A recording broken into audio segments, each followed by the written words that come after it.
And joining me now is Monsef Slaoui. He's the head of Operation Warp Speed. It is the U.S. government's effort to produce a safe and effective vaccine for use, well, as soon as possible.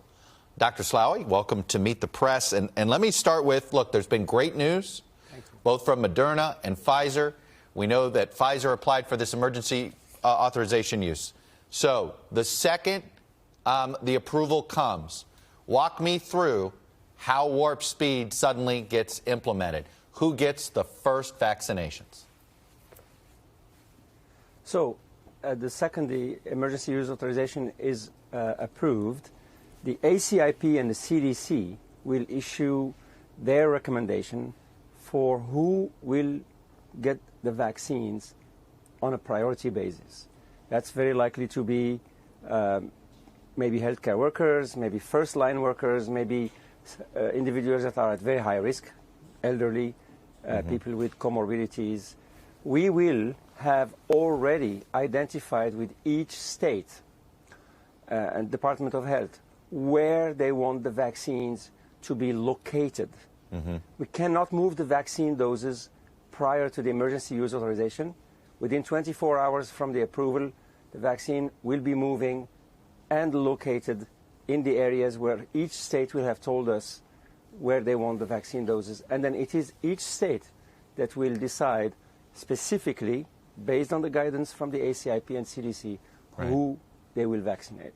So this becomes a state decision. You just answered my next question. So is there a point where the federal government may say, wait a minute, state X, you're not inoculating enough frontline workers. Hospitalizations are rising too fast. You need to focus more of these vaccines there.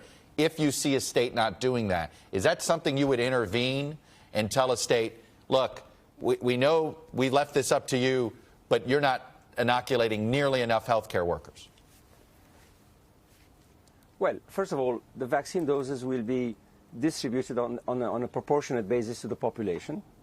And frankly, I don't see that the federal government will intervene on a state decision. Now, I assume each state will be acting responsibly based on the guidance from the CDC and also what the label of the vaccine, what the FDA issued the emergency use authorization on. But normally, this is not our intent to intervene at the micro level. It's really on a broad basis that we are acting. So we've gotten all this good news on these two vaccines. The clinical trials appear to have gone well. Obviously, the next thing we need to find out are the longer we go, the more we learn about potential side effects. When will you feel comfortable on these two vaccines on the issue of the longer-term side effects? When will we know, A, what those are, and B, how we can minimize them? So the first thing to say is there are studies, including on the basis of hundreds of thousands of subjects that participated in clinical trials over the past 40 years within the FDA databases, that show that most serious adverse events associated with vaccination take place within 40 days or so from completing immunization. This is the reason why the FDA issued the requirement that we wait 60 days after completing immunization, so the second dose, before EUAs may be filed. So we know that information at the time of approval. We know what 90 or 95% of adverse events may be. Then we will have very active pharmacovigilance surveillance, driven by the FDA in partnership with the CDC, to look almost on an every other day basis whether there are any adverse events happening in subjects that have been immunized in comparison to subjects that have not been immunized. And actions will be taken on an ongoing basis. Frankly, time will tell us, but we already know that there are, up to now, no serious adverse events within the 2 months following immunization. So it would be very rare events. I personally feel that this vaccine will be similar to all the other vaccines. Very safe, highly effective, and targeting, we unfortunately have 2,000 deaths almost a day.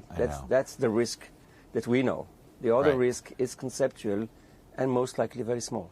Well, I got to ask you, how hard will it be to hand off this process that you're overseeing to a new presidential administration? And do you hope to be kept on to continue to oversee this process? So, frankly, the operation has been isolated from the administration, from the political environment and the political context. We worked very hard to make sure that's the case.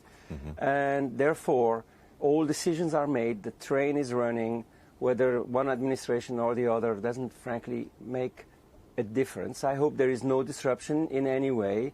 My personal role, as you know, I have volunteered for this on a limited basis. My personal agenda is when we have 2 vaccines approved and 2 medicines approved, and the rest of the portfolio that we have really well, in good hands, I'll probably move on back to my private life. As you know, I'm highly supportive of the program, and if it means I work with the new administration, I'll be very happy to. And would you like to start briefing the new administration next week? I understand that all the information that I made public, of course, I'll make public to the new administration. I should not be saying, I have been informed that I should not be saying anything that's confidential to anybody, including, anybody that's not part of the administration, and therefore I'll act according to what the legal requirements are. All right. Dr. Moncef Slaoui, the good news this week are those vaccines. All we got to do is hope we can get there and start doing mitigation and start doing all those other things to prevent this from being as bad as it looks right now. Dr. Slaoui, thank you so much for coming on and sharing your perspective with us. Thank you for having me.